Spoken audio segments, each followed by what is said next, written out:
whatever your magic crystal ball is telling you, we need to break it down for growing food. We're gonna do 2 videos. This one's gonna be about short-term survival, and then we're gonna go in the next video into long-term survival growing. So, and it's 2 totally different kinds of growing, and you can achieve this. It's not as hard as one would think. It just takes a little bit of planning. We start talking about this subject and we go through it, you will be able to make assumptions amongst yourselves about how I grow my garden. But spoiler alert for that, I do a combination of both. So we have long-term and short-term stuff in here, and it seems to work out really good for us and our plans. We don't just focus on, you know, the zombie apocalypse and stuff like that. We're more focused about natural disasters, all that good stuff. And what happens with that, you know, we're planning for a month, maybe 2 months at worst case scenario. So we do need to have a plan, and it always depends on what time of year the disaster strikes, right? So if it strikes in the summertime, great. Not great, but you know, it's not a huge issue because you've got stuff growing in the garden. But let's say that it doesn't do that, and we don't ever know when something's going to happen. So we need to make a decision on how we're going to handle it. And planning our gardens is going to make a huge difference. So by the way, I did finally get this bed cleared out. All the weeds are out of it now. I was able to see how pitiful the peppers look, so we're going to be refeeding them and getting them to have their second growth, especially as we get this cool down coming up.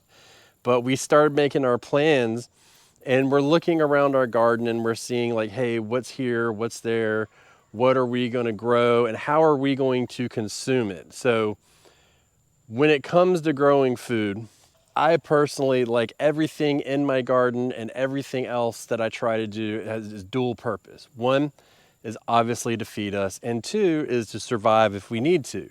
So we need to plan accordingly for that.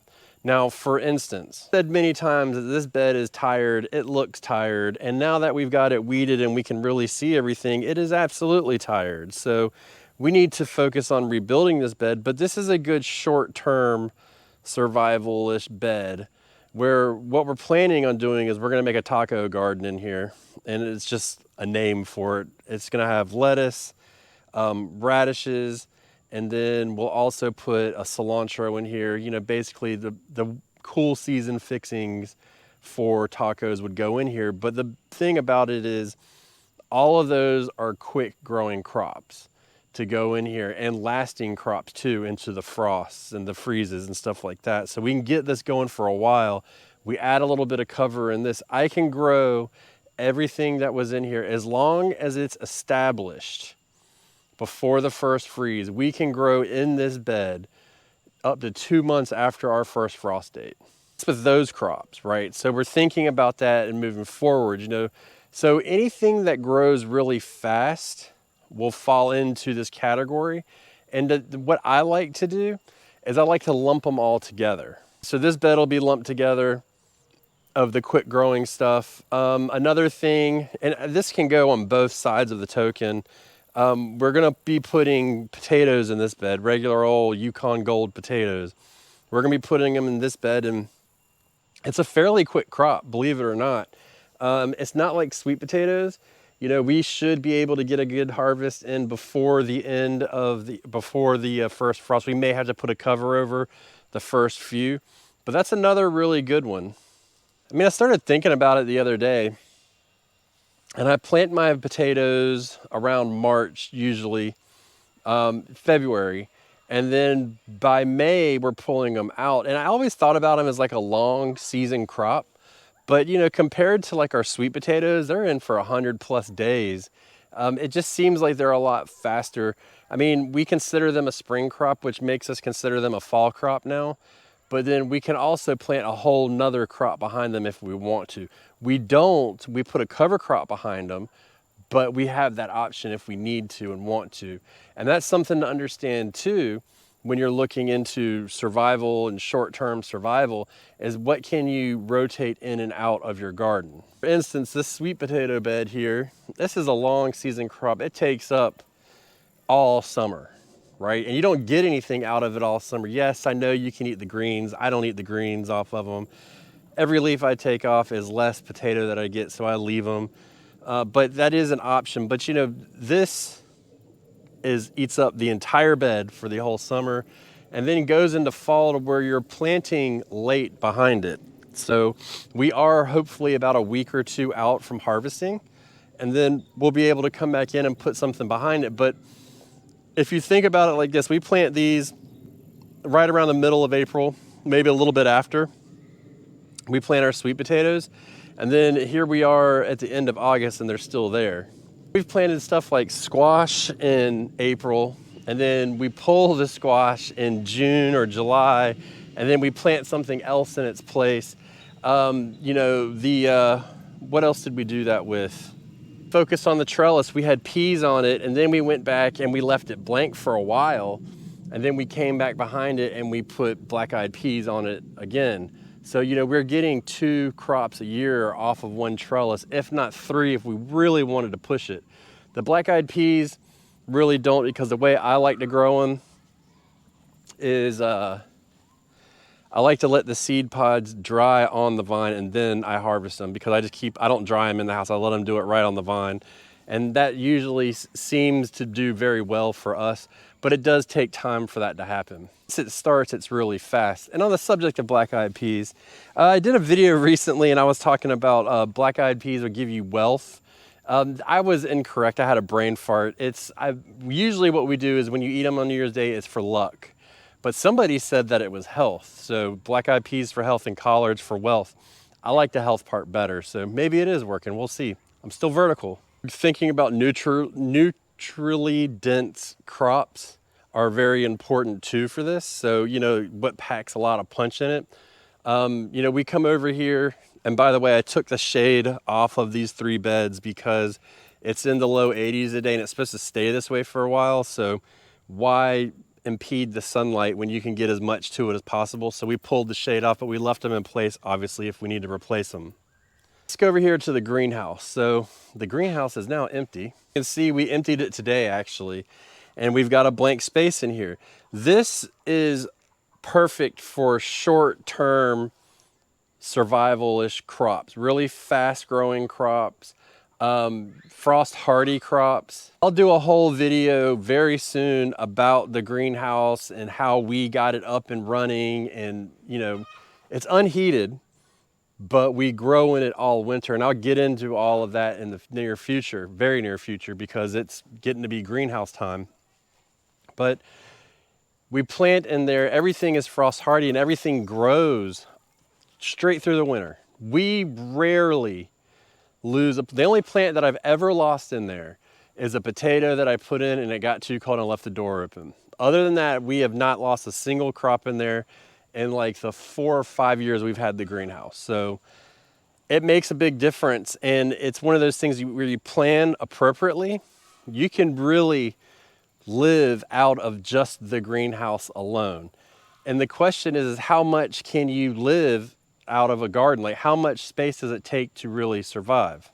Well, with this, we can give you a number to this bed, and this falls in perfectly. So one year, I think it was 2 years ago, we were doing a lot of work on our beds and stuff, and so what we ended up having was half this bed planted and half of this bed planted. So for all intents and purposes, it was one garden bed. Now you have to understand, this was spring, the weather was right, the water was right, all that stuff. But we were able to get about, I would estimate about 50 heads of lettuce out of this bed. And then over here, we had a spattering of different root crops out of this bed that were all planted appropriately, close together. All that. I think we even had bok choy in here. We were able to get a row of bok choy and then like a double row of, I believe it was turnips in here too. It was turnips and kohlrabi. Never gave up. It was like we just kept harvesting and harvesting and harvesting and harvesting. And I mean, we had to give stuff away. I had to throw some stuff. It was just too much. And that was only off of the equivalent of one 4x8 bed. So if you do it appropriately and you're planting crops that are fast growing, that don't need a lot of space. And that's why fall is a great time of year, because, you know, in 1 square foot, they say you can put 4 heads of lettuce. We put 2 heads of lettuce per square foot. So in an 8-foot row, we get 16 heads of lettuce out of it. And then we'll do another row next to it. That's 32 heads of lettuce.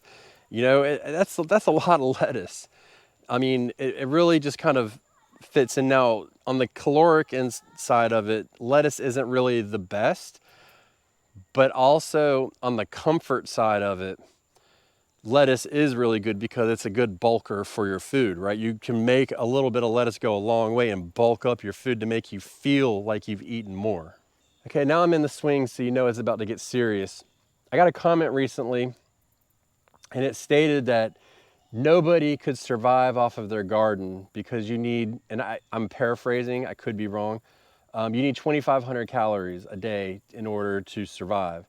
And maybe survive wasn't the word at the last part of it, I'm not sure. Either way, what we have to understand when we talk about this subject is you surviving does not mean you're gaining weight.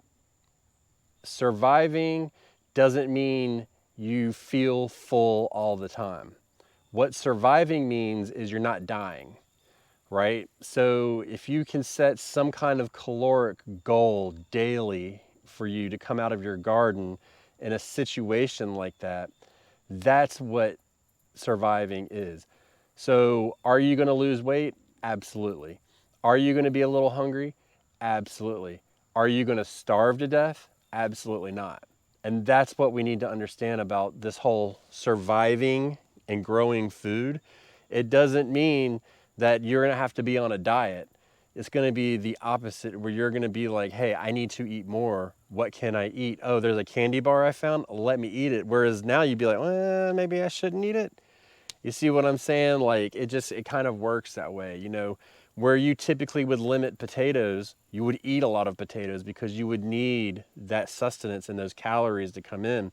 So it's going to be a little bit different when you come down to it, but we just need to understand that when we talk about this subject matter, that surviving is not necessarily thriving. Surviving for the human and growing food means staying alive, nothing more and nothing less. What would I suggest for a short-term survival garden? I would suggest that you break up your garden beds. If it's already in raised beds, fine. And you clump these things together into fast-growing crops, small space crops, stuff like that, that you can get a lot in and get more out of a certain space. You don't want to be crazy about it, and you don't want to be greedy, but we need to understand that, yeah, we can do this. So as far as this goes, long-term survival or short-term survival, excuse me, already getting ahead of myself, is simply the crops that I'm thinking about: lettuce, radishes, turnips, bok choy, chard, kale is a good one, collards is a good one. What else do we have going on here for short term? So again, we have to follow everything that we said.